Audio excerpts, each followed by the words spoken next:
Debbie Georgatos. Welcome to my show, America, Can We Talk? Today, we're going to talk about Nancy Pelosi infects the virus relief effort.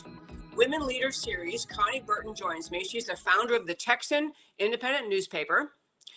Virus and the death of reason. And finally, quarantine, the economy matters too. And of course, I'll tell you why these stories matter to you. Stay tuned.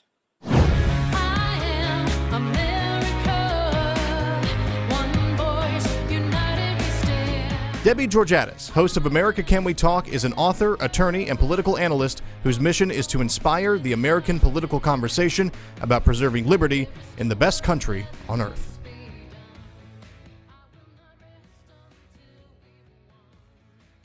Verse 5, I'm Debbie Georgatos. We talked a little bit yesterday, and I want to talk about it again today, where we are in Washington trying to get the relief package put together to help Americans suffering because of the coronavirus meltdown of our economy. And if you ever doubted the deeply held belief expressed by Rahm Emanuel, the idea that never let a good crisis go to waste, if you ever doubted that is just a operating assumption of the Democrat Party, this can cure any doubts you have. Let me just tell you the few things, just a short laundry list of the items Nancy Pelosi and the Democrats are trying to stuff into this corona relief package. Again, literally, this is intended to help Americans who've lost paychecks, lost jobs, can't pay their rent, can't pay their mortgage, can't put food on the table, to help businesses who are suffering because of the incredible impact of the coronavirus. Here's what Nancy Pelosi and her team want to put into this bill. And this is why it's been held up in Washington. Number one, the Democrats are trying to use this corona funding bill to completely obliterate the idea of fair elections. They are trying to force onto all of America, compel for all of America, the kind of provisions California uses in order to cheat the electorate out of the right to have fair elections. They tried to put in the bill, this is, again, the Pelosi Democrat team, mandating the counting of provisional ballots. We've talked about that before. Provisional ballots are ballots that people, when they come in to vote, and they're either not on the voter rolls at all, or there's something, some concern that perhaps they aren't supposed to be voting. They vote in some other state. You fill out a provisional ballot. Mandates counting provisional ballots. Number two, nationalizes the requirement of same day as election voter registration. Any goofball can wander in on election day, register and vote. And third, nationalizes the practice we've talked about many times called ballot harvesting. The basic idea of having people go around to homes of people who are perhaps homebound or not particularly active, perhaps very senior, and go in, bring them ballots, supposedly have the person vote, pick that ballot up and deliver it back to the county election commission to be voted as a valid ballot. It is a known tactic to cheat in elections. So, and this is what the Democrats would like to force on all of America, as opposed to letting states set their own practices and rules with respect to voting. So that's just one arena of just contortion of the coronavirus bill that the Democrats have been up to. They also, if you miss this little clip, I'm not going to play the clip today, but there was a gentleman, the majority whip, a Democrat in the U.S. House majority whip, James Clyburn, actually said on camera that he and his colleagues saw the coronavirus bill as a tremendous opportunity to restructure things to fit our vision. No kidding. In addition to taking over the entire election system in this country, they demanded changes in bargaining powers for unions, all sorts of provisions from the Green New Deal, provisions that relate to the environment, stuck into this bill. I'll give you some specifics. Other ones, corporations, if you receive any money from this coronavirus bill funding, the Democrats are trying to put in that you have to produce to the government corporate pay statistics by race, as well as racial statistics for all corporate boards if your company receives any money at all. It involves bailing out the all current debt of the Postal Service, which, by the way, oddly, personally benefits Nancy Pelosi and her family, requires early voting happen in all states, a $10,000 bailout for all student loans, for companies accepting assistance from this bill, forcing them going forward to fill at least 1/3 of their board members by people chosen by the company's workers, provisions, all sorts of changes to collective bargaining rules, full offset. There's all sorts of environmental things in there about with respect to the airlines, full offset of airline emissions by 2025, essentially demanding that the airlines pick up the cost of what they claim is they're requiring them to offset the harm to the environment done by the use of airplanes, $15 minimum wage at companies receiving any assistance at all, oddly, retirement plans for community newspaper employees, permanent paid leave at companies receiving assistance, and last little shot, because I could go on for the entire show today and just list the absurd demands made by the Democrats for this funding bill, but I'll end with this one. In the draft Nancy Pelosi has put forward for this funding bill, the word diversity, demanding diversity, occurs 32 times. This is a just playground for the radical left, for the Nancy Pelosi and the Democrats to contort the purpose of this bill, which was to get assistance to Americans as quickly as possible in light of the harm done to our economy by the coronavirus. This is the Democrats telling you they actually don't really care about helping the Americans who have been harmed by the coronavirus. They are not interested in addressing the problem. They think they have the Republicans over a barrel. They have the American people over a barrel. They see it as a chance to force radical leftism into this bill. And so far, at least, the Republicans in the Senate are saying no way. I'm actually hoping that at some point, Donald Trump can just say, you know what? We may just try to get through this without this massive spending bill. Has already been another one, but without this massive assistance, because we can't let the Democrats put in place their radical socialist agenda just so we can get money to Americans who've been harmed by this coronavirus epidemic. This is, if you ever needed it, a window into the thought of the radical left in this country. Simply, plain old, power-driven, power-hungry, left-wing radicals who are seizing the opportunity, because they don't have this very often, to force many, many ideas into law that they could never get passed if the actual whole Congress, selected by the American people, had a chance to vote. And that, my friends, is today's First Five. Well, I mentioned at the start of the show, we have a guest joining us. I believe she's going to be joining us by videos. We'll see her in a moment. This is part of our Women Leaders series, Konni Burton. She's the founder of the Texas independent newspaper, The Texan, an independent newspaper. She's also a former state senator. And actually, I just was thrilled when she was a state senator. She's a very bright and very accomplished and very outspoken, just a stellar representative of her district in the time she's served in the Texas State Senate. So I believe we have Konni. And there she is. Hi, Konni. How are you? Hi.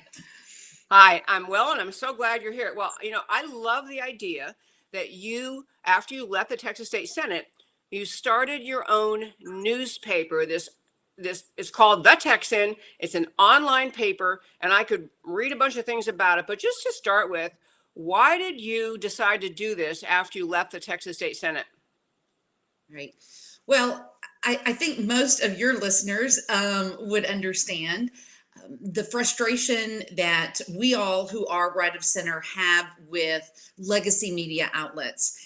And when I say legacy media outlets, I mean traditional newspapers. Most of them now have gone online as well, but the major newspaper outlets, I think now more than ever, particularly with President Trump, you see their bias, not only bias, but outright making up of stories. We've seen this over the course of time that President Trump has been president, but not only then. I mean, this is something that's been frustrating to those of us who are right of center for a very long time. I remember back in the days before I was even an activist, before I ran for office, getting rid of calling up our Fort Worth Star Telegram and saying, I don't want to get y'all anymore because you do not respect my worldview. And this was quite a while ago. I mean, it was at least 20 years ago. And so certainly then when I became an activist, office, and then certainly when I ran for office and was in office, then you really see the bias that comes out from these media outlets. They're not as interested in getting information out to people as they are in pushing a left-wing agenda. And I was tired of that. I decided that, we needed to do something about it. And so we launched the Texan not quite a year ago now. It has become such a force in Texas. So many people know about it. I actually didn't think, I thought had been around longer than that, but you're not even a year. Okay. Well, I love that. So tell me the way that you try to, I know that you're not exactly trying to be the, conservative only Fox News equivalent. You're kind of delivering right of center factual reporting. Is that right? That's correct. So I always say, because I go around and speak about the Texan a lot, and I always tell them, we are not an advocacy organization. I love all our advocacy organizations that are right of center, but those organizations usually endorse and maybe rate, legislators, those kinds of things. They speak differently, right? They are trying to, they have more opinion, so to speak, right? And I love that, and that's good. And we all need those organizations. We need those advocacy organizations. Just for instance, say on life issues or fiscal issues or religious liberty issues, right?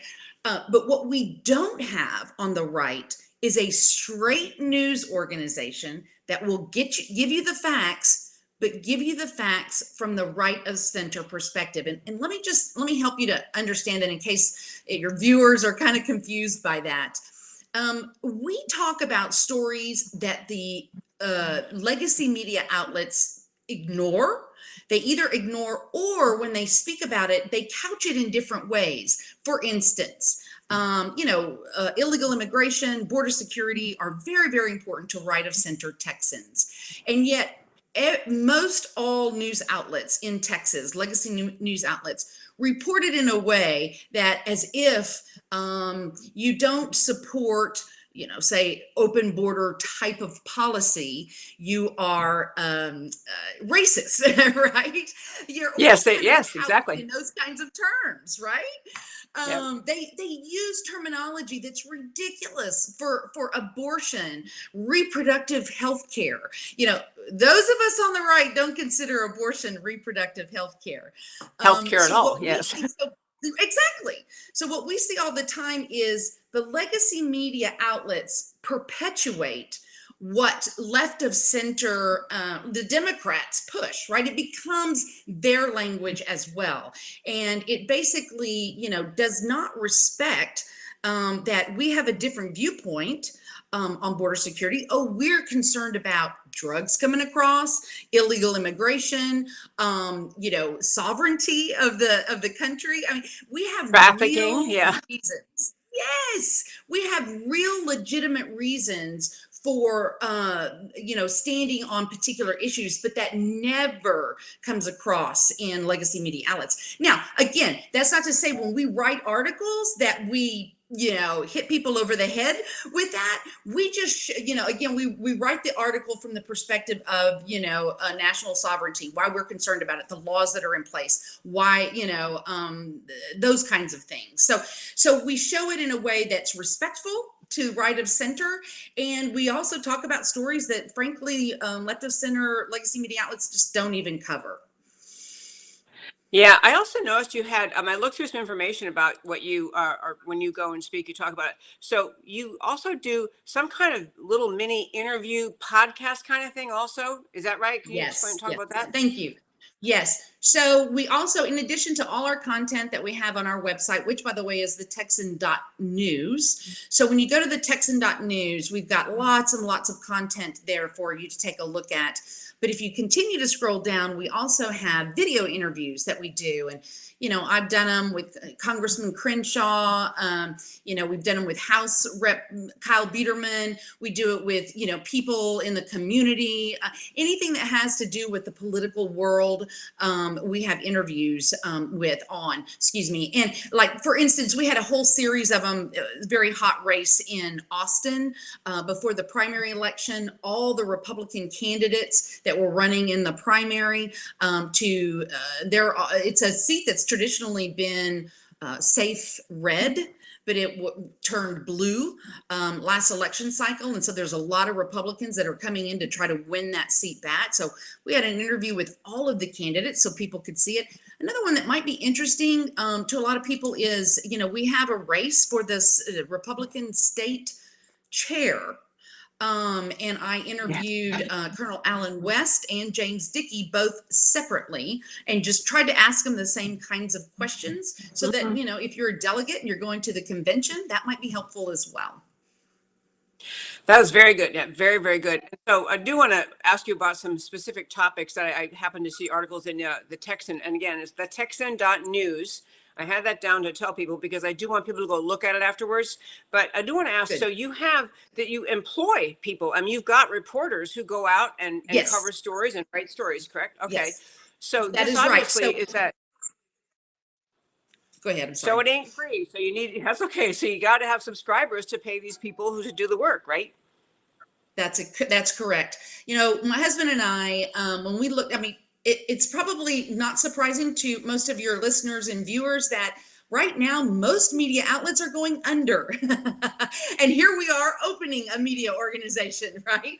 So obviously we looked a lot at the models that are out there, what they're doing wrong, what these legacy media outlets are doing wrong, which we know first and foremost is they do not respect the worldview of half of Texans or half of the country, frankly, right? That's a big portion of why they're going under. But there's additional reasons too. And so obviously we looked into, how we could sustain. And so my husband and I, just like most people that launch a business, we put a lot of our eggs into this basket.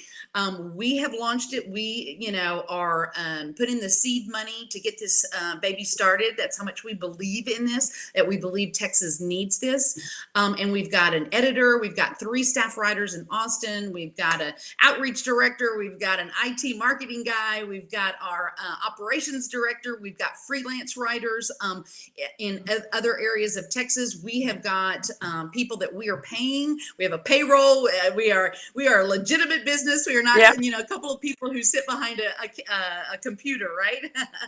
And so, yes, you're correct. They need to be paid.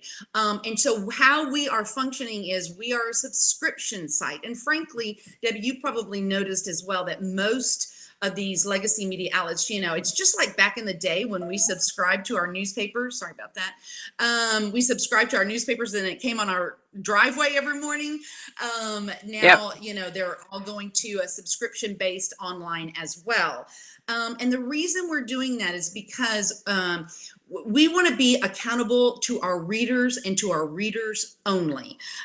We don't want to be accountable to advertisers who are more interested in clicks.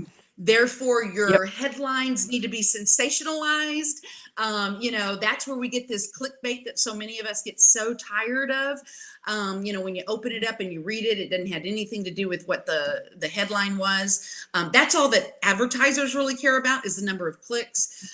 We also didn't want to have, just some big donors that told us perhaps a direction that we needed to go. That might don't talk about that issue, right? Kind of thing. Yeah. Right. So, and there's nothing wrong with either, but we realize that we don't want to be held accountable by anybody but our readers. And we send out surveys quarterly to get, feedback from the kind of content they're wanting to hear. We can move quickly and agilely to what's going on. We don't have to, go to any kind of board of directors and find out if this is okay or worry about the clicks that it's getting. We are getting out real information on politics that is going to educate Texans for all levels of government here in Texas. Okay, I have meant to mention also, Konni, that you have a presence on Twitter, and I was going to share that. Yeah. Okay. So it's at Konni, which is Konni, at Konni Burton, and that is you have the little label you put on your own Twitter page, continuing the fight for Texas, which I just love that. I love that. Good. But one of the articles that you mentioned, there, one of the top stories has to do with this coronavirus pandemic that the world is facing. And I don't know whether I know you probably don't get to read every single article that's on the Texan, or maybe not, but there was I some do read great them all. coverage. Oh, you do? Yes, Okay. we have. Yes, I do read them all. Now, I don't know each and every story like the writers do, right? And so, but we have been obviously on the coronavirus from way back. We Yeah. have contacts in DC, we have contacts at the state legislature, obviously, and they were kind of letting us know that this was a concern, and so we were writing articles about it. Again, not sensationalized, not blaming anybody. We're just giving people the facts as we know it when we know it. So we've been writing on this a lot, and then there was a great one today that came out about the you could probably tell me better, the medication that I think everybody's screaming at President Trump about currently. Oh, okay. I didn't even know you wrote about that. Chlorohydrate. Yes. Whatever it is. Yeah. Mm-hmm. Yeah, that's exactly. I was like, I shouldn't even try to pronounce that. We wrote an article today from an ER doctor in Dallas who is seeing great results of that. And so, here's the deal. We're not saying this is, it's like, this is the end all be all. We're not sensationalizing it, but we are reporting it. And people need to see that too, that what's working, what's not working. There's so much misinformation out there. And basically what we want to do is say to people, if you come to the Texan, if you subscribe to the Texan, you can read us and you can be educated on as local as we can get. Obviously, we're still very small and we're growing, but we can't be local everywhere in Texas. Texas is a large state, but we try to get as local as we can. We certainly are state level and federal level as well, but we're only Texas focused. So the news has to affect Texas in some way for us to report on it. We're not going to report on the latest AOC tweet or even, frankly, the latest Trump tweet. We've got plenty of people. I'll do that for you. Right? Go ahead. I'll do that here on my show. Yeah, exactly. Yeah, that's somebody else's job, and we don't want to do that, right? Exactly. Yeah.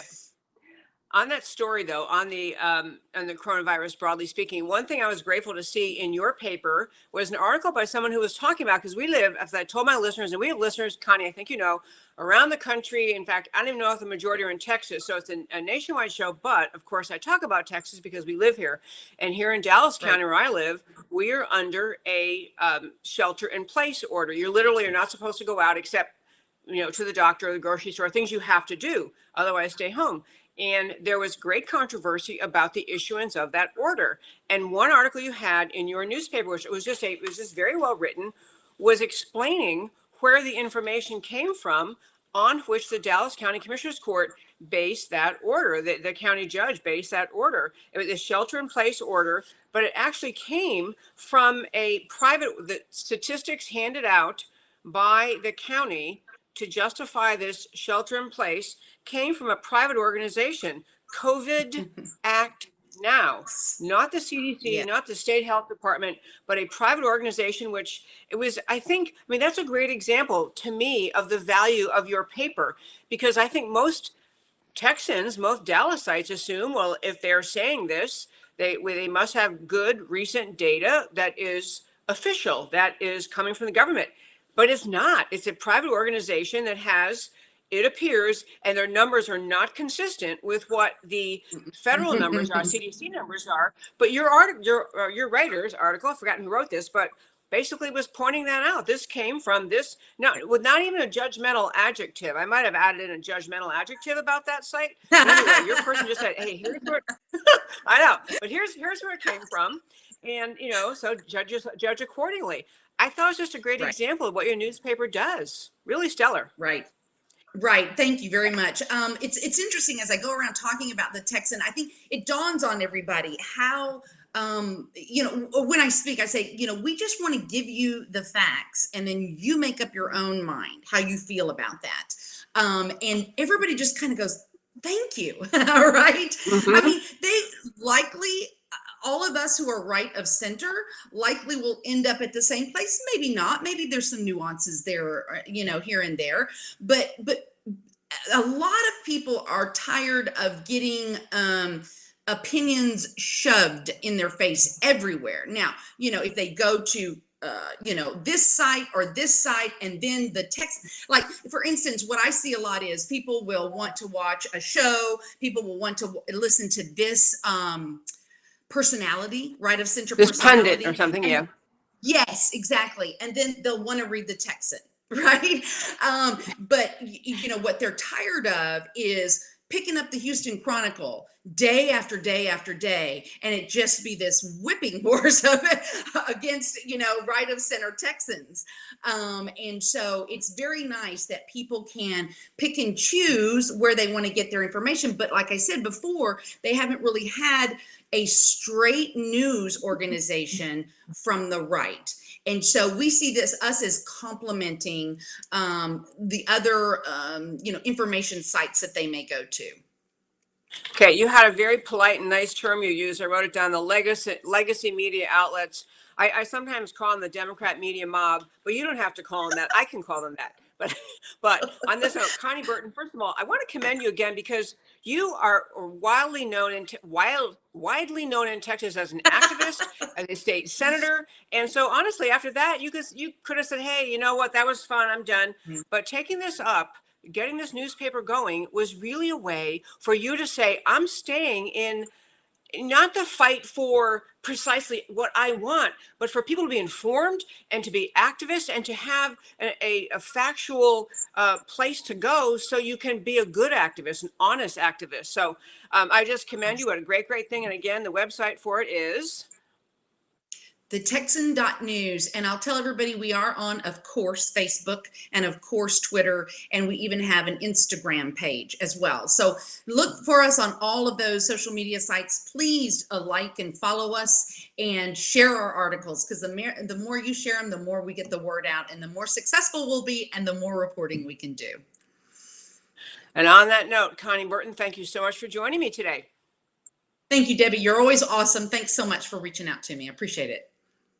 You're so welcome. Great talking to you. And again, friends, that's Konni Burton, a just great friend and also the founder of The Texan. And it is really truly a great source. And I introduced her as part of our Women Leader series. There are more women speaking up in this era, in this time, in 2020, moving forward from the conservative perspective, from the, as Konni says, play the right of center, whatever you want to use the term, people who do not want to buy in to what the left is trying to sell America, and especially American women. Konni, great thinker. I've had great policy debates with her. Obviously, I know her off air. Great policy debates with her over the years. She's a really well-informed thinker, and it's a great service that she is creating really for all of Texas for putting this newspaper together and urging people to actually have the facts. And it was Konni Burton. The Texan is the name of the online paper, and it is thetexan.news to go to it, and you can read a little bit online, then you can subscribe.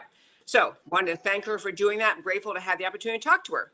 Well, next story I want to turn to today, obviously coronavirus is filling the news, and I call this segment The Virus and the Death of Reason. And I'm telling you folks, I'm going to tell you just a few short stories to give you a flavor of what I'm talking about. So as I said, here in Dallas, we have a countywide order, and it's called shelter in place. Other places have it too. So in my sweet little neighborhood, we live in a family neighborhood, and I have a friend who lives pretty close to us, not exactly our neighborhood, but very close by. She was texting me to tell me that her neighbor next door was out in the yard with her 3 kids who were, home from school, and I guess a little bit stir crazy. So she had the kids out in the yard, and they're running around, just playing in the front yard. Well, a neighbor across the street called the police to report that there was a neighbor who let her kids out of the house, and the kids are in the front yard, and they're not staying 3 to 6 feet apart. They're actually touching each other, playing tag or whatever they were playing. And so the police came and said to the busybody neighbor, actually they're allowed to be outside. First of all, the order wasn't even in place yet at the time of this incident, but they're allowed to be outside. But this neighbor was incensed that across the street, some neighbor of hers let her 3 children play outside. We're getting the loss, and I call it the death of reason, the loss of reason we become so worked up about fear of the coronavirus that we're saying and doing irrational things. That's one example. Now I want to tell you about something that happened to me last night. So I'm working at home at my desk. I was up a little bit late working on a writing project, and I kept getting distracted. And so I was looking at Facebook, and I saw that our own Texas Lieutenant Governor, and he's been on the show, in fact, fairly recently, he was on the show, in Texas, our state Lieutenant Governor is named Dan Patrick. And he's he's been widely known in Texas for a long time. He was a state senator, and he had anyway, he's widely known, obviously. He's our Lieutenant Governor. He was interviewed on Tucker Carlson on Fox last night. He said on Fox, and here's his wording: "My message is that let's get back to work. Let's get back to living. Let's be smart about it. And those of us who are 70 plus, which I guess he is, I didn't know that, those of us who are 70 plus, we'll take care of ourselves, but don't sacrifice the country." That was his language on Tucker Carlson. So I'm noticing last night, which I didn't watch, but I'm seeing people on Facebook commenting on this and just ripping him to shreds, saying, how dare he say we have to get back to work? Whose grandfather does he want to kill? What old person is okay for him to kill? I mean, is he talking about just let people die? I am telling you, these are people I know. I mean, many of these posters, people I know, hysterically claiming that somehow the Texas Lieutenant Governor, by saying, we need to get back to work. And he did say in the course of the interview, by the way, right now in Texas, we have outside of Dallas County, we have other restrictions in place. And so they're all through like April 3rd or so. But the point he was making was, we have to move on from this. We have to get back to work. So people on Facebook and all the commenting sections, following, and numerous people posted a reference to this story of his comments on Tucker Carlson, and were saying things like, well, I guess he doesn't care if people die. So I usually stay out of political debates on Facebook because it's usually all one-sided. And so either I already agree with the people, or they're not really there to have a conversation. They're there to just vent, and they don't really want to hear the other side. But I tried to weigh in and just said, hey, I don't think he's saying that he doesn't care if people die. I think he's saying we have to find some balance between how long we stay home, and Dallas County shuttered in our homes, how long we stay home, and then what impact that will have on the economy as we go forward as a country.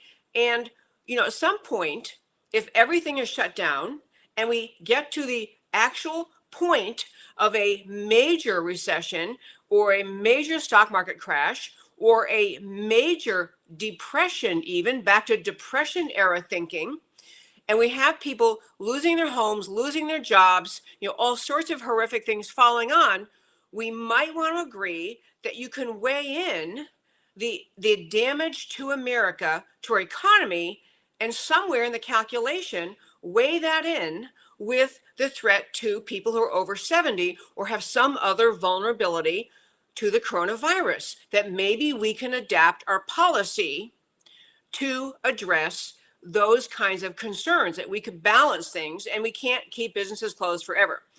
And the way I just said it to you was I was slowly typing. I was actually dictating into my phone on Facebook. So I'm very slowly and no name calling and no anger, just trying to posit the idea that we have to be willing to have some balance in the discussion.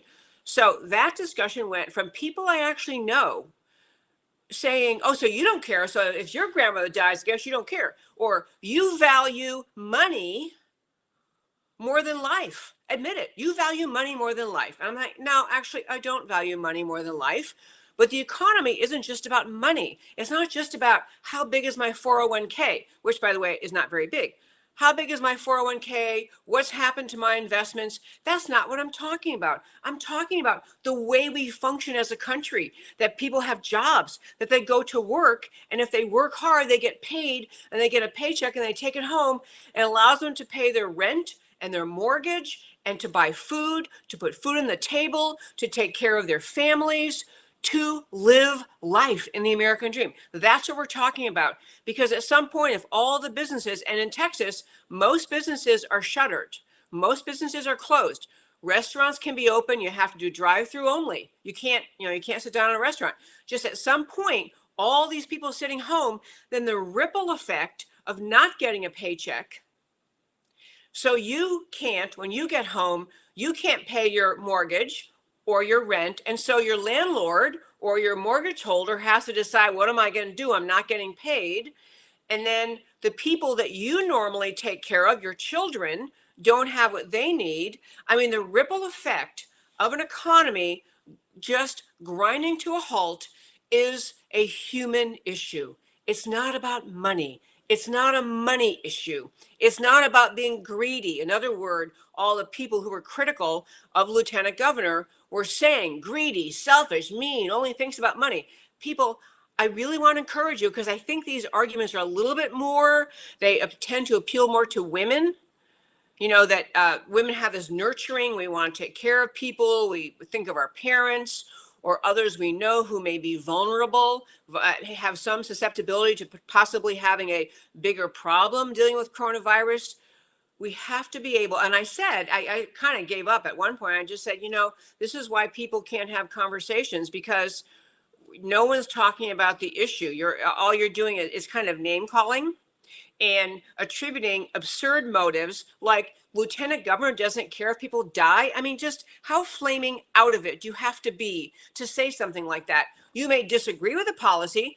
One person who had an iota of rationality left in the conversation said, well, I think until we have sufficient numbers of ventilators in Texas to handle the expected increase of cases in the hospitals, maybe that's a good time so we can reassess and decide, okay, we can handle the influx. I mean, that's a reasonable argument. People can say, well, where are we in terms of numbers? Where are we in terms of shortages? What do we don't have that we need? How soon can we get it? That's a calculation, and that's reasonable policy making based on information.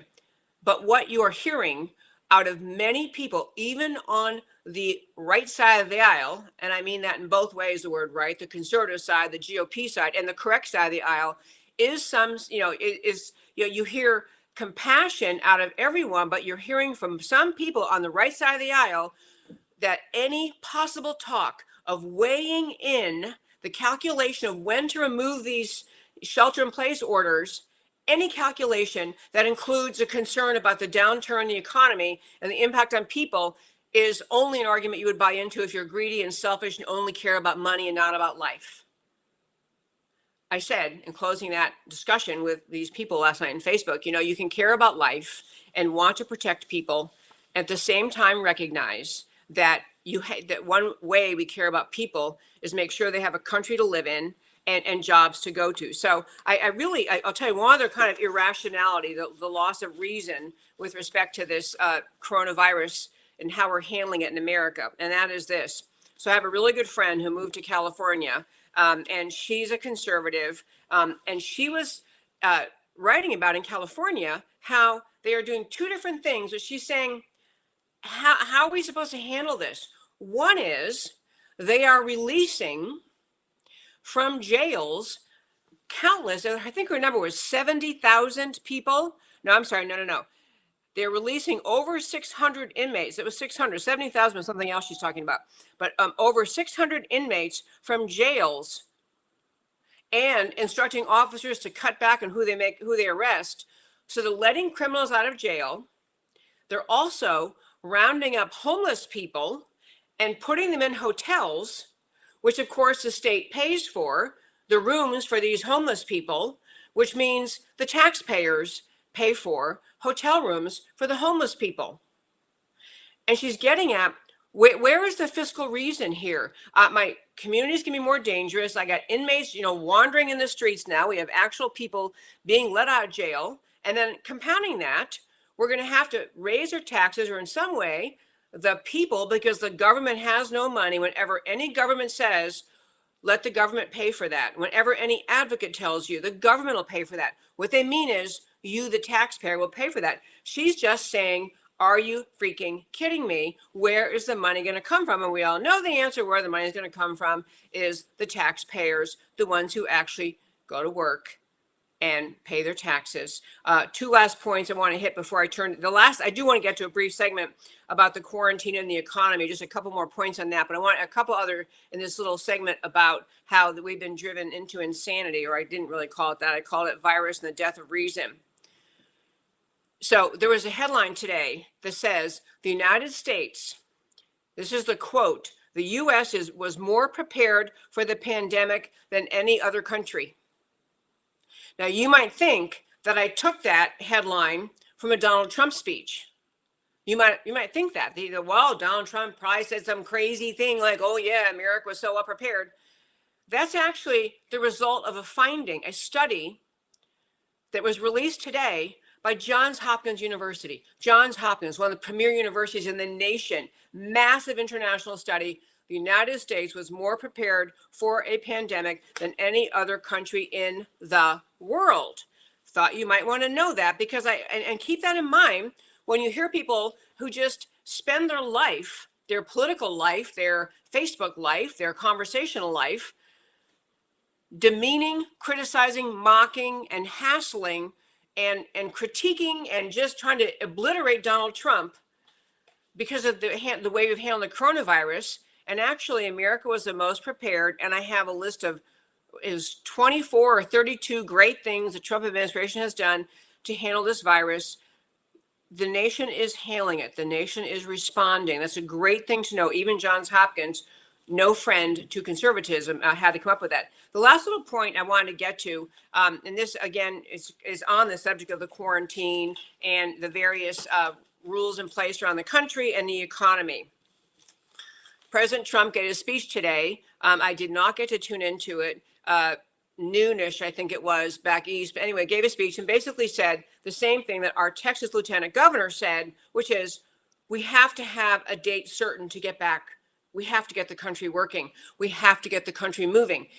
President Trump, posited by Easter, so mid-April. So he's saying we got to work toward getting back to work. It's really, really, really important to understand that this is a mission on the part of this president, and it ties in what we were just talking about. America cannot function during, for months and months and months with everything shut down. Now, I will tell you that every bit of good news that comes out about the coronavirus, every bit of good news that comes out, people getting better, people finding that new drug having been effective, the drug that was actually developed to fight malaria, people coming to all other sorts of other conclusions. Every time some good news comes out, immediately, as my friend Konni Burton was referring to them a moment ago, the legacy media, but the Democrat media mob instantly find a way to shut that down, to denounce it, to say it's not true, it's not accurate, it's an exaggeration, it's a lie. But they cannot admit anything good can happen. The only answer that the left is happy with is if this coronavirus can tank the American economy. Trump is saying no. And again, I want to urge you to remember on the idea of the economy is not rubbing your greedy little hands together and trying to figure out how big your retirement account is or how much money you're going to get in your pension. That's not what the word economy means. It means everyday life. It means the ability to pay for your life, to be able to keep your family and yourself and your home with a roof over your head, with your basic needs met. Even with an economy means the idea that more and more people moving into the workforce, whether it's because they are young and finishing high school or college, or because they're returning to the workforce after having been stay-at-home mom for a while, all sorts of reasons people will move into the economy. Is having jobs available. And there needs to be in this country actual leadership that President Trump is trying to show that goes beyond the, are we doing enough to make, to tell everyone to show, sorry, that was distracting. Doing this from home, my phone's buzzing at me. But, there's just a really, really important thing to keep in mind as we are working on getting ourselves through the coronavirus, to recognize that this coronavirus thing will pass. We will get through it, But I'll tell you, actually related to the lieutenant governor, right before this show today, I happened to be on a conference call with him, with Lieutenant Governor, and honest to goodness, folks, when you realize the real statistics in Texas, and these are just for Texas, other places are having different answers, but we're doing very well handling this coronavirus. We're doing very well. We are very justified in trying to be careful to not destroy the economy just so we have zero spread. We don't want any spread. We can take measures to cautionary measures, follow the instructions, but we cannot continue with this full stop shutdown, especially in light of the fact that the Democrats are telling you from Washington, as I mentioned at the start of our show, in talking about trying to get the coronavirus aid package out, the Democrats are seizing on this opportunity to put in place radical leftist socialist agenda items, radical extreme socialist agenda items, forcing them into a bill which they know the country needs, that the Republicans have to pass. They think somehow they can get away with this. And I'm telling you, folks, I think it's going to backfire on the Democrats. I really, really do. And I'm going to close out this show segment. I'm going to get to why it matters to you, but I really want to encourage you to be part of the informed, intelligent solution.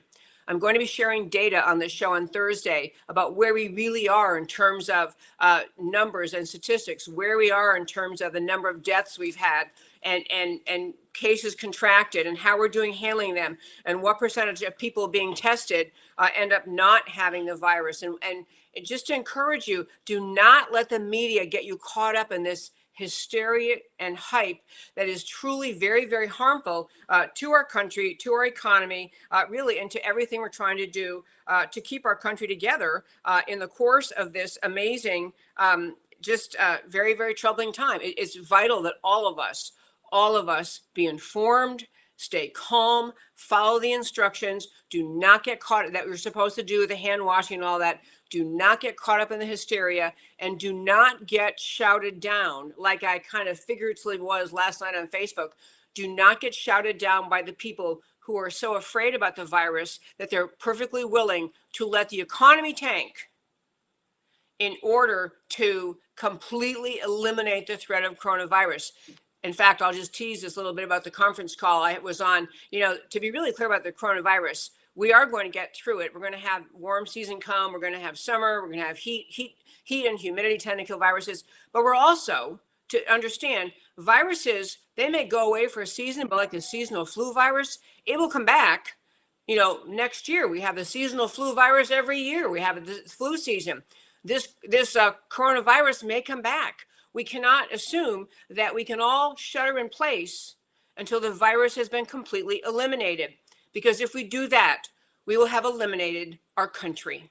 It's that straight out, flat out true. If you're going to say we have to stay home and shut down industry, shut down America until the virus is completely eliminated, you're agreeing to truly the end of America, the end of the American dream, the end of the economy, the destruction of our country. We cannot let it go that far. And there are many reasons to doubt the motivations of some people pushing that agenda, pushing that, stay in place longer, shelter in place longer, nothing can open, nothing can function. Many people on the left are salivating, watching the destruction to the economy that was Donald Trump's premier victory, premier performance over his in his first term. The economy's performance, his success in the economy were just irrefutable. The Democrats had no talking points in response to that. I am not saying the Democrats want everyone to suffer. I am saying that they see the impact of coronavirus destroying all of the gains in our economy brought to America because of Donald Trump's conservative fiscal policies. And the Democrats are ecstatic to see the economy in ruins because it makes it more likely they can remove Trump. Do not doubt me on this. Do not think the Democrats wouldn't possibly think of anything so cruel as that. They would, and they do. And that, my friends, is my show for today. I'm going to turn to telling you, as I always do at the end of every show, why the stories we talked about today matter to you. So to start with, our first story today, Pelosi infects the virus relief. I mean, I just can't tell you, folks, how truly, deeply evil what the Pelosi is doing, what she has been doing to this economy, and her very much willingness to continue doing it. So anyway, we're trying to get the coronavirus thing through Congress, derailed by Pelosi's leftist wish list. 32 mentions of diversity, national election corruption, postal service bailout, Democrat Clyburn, tremendous opportunity to restructure things to fix our vision, fit our vision, because the Democrats want the vision they have for America, nothing like what we Americans would ever want. And then we have, of course, Americans are receiving a vital, real-time free education about the Democrats and leftism. They do not share the value of basic human decency. Lives don't matter. Emergency doesn't matter. Fundamental transformation is all that matters to the left. Every crisis is viewed through the same lens, how to use it to destroy American freedom in favor of leftist government control. What the Democrats are doing is despicable. The GOP should not give 1 inch. Trump should accelerate back to work. Let the Democrats be forever tagged with their bad behavior on this topic. Okay, and so on the next slide, we have virus and the death of reason. And, you know, there are so many stories I could have thrown in there, and I just couldn't throw them all in, but I had a few here. The back to work spirit does not equate to the callousness as to the vulnerable. This virus and death of the reason, a collapsed economy, lost jobs. I'm sorry, I'm trying to. Lost jobs, a total shutdown of America is wildly out of proportion to actual lethality data. We can do multiple things at once. Get back to work and control the spread and care for the vulnerable. Why is every bit of good news spiked or instantly berated? Thousands of recoveries, often compared to a bad cold. Chloroquine in correct prescribed form is showing efficacy. Florence, Italy mayor actually promoted hug a Chinese because political correctness taught him that racism is worse than a virus. Now, look at Italy. On the quarantine economy affecting health too, the economic collapse is not impersonal. It deeply affects emotions and coping capabilities. There is no vaccine for suicide. The American work ethic is legendary, inbred, a part of the American DNA. It has nothing to do with greed. It has everything to do with the dignity of work and the value of industriousness and productivity. It is as much about valuing life as is the desire to prevent disease. A complete economic shutdown in America is unprecedented, stark, damaging. The burden is shifting to the proponents of total shutdown. Why is this necessary? And the answer can't be climate change style apocalyptic computer model projections. It must be based on real data, real comparisons to other flus or pandemics.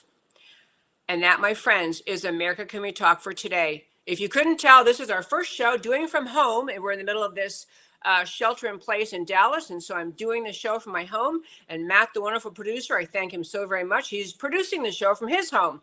So thank you for tuning in to America Can We Talk. I will still be here every Monday through Thursday, 3 p.m. Central Time, to talk truth about America, because America matters.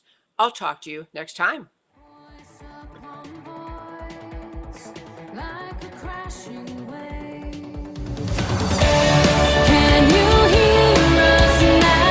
America, Can We Talk? Truth about America.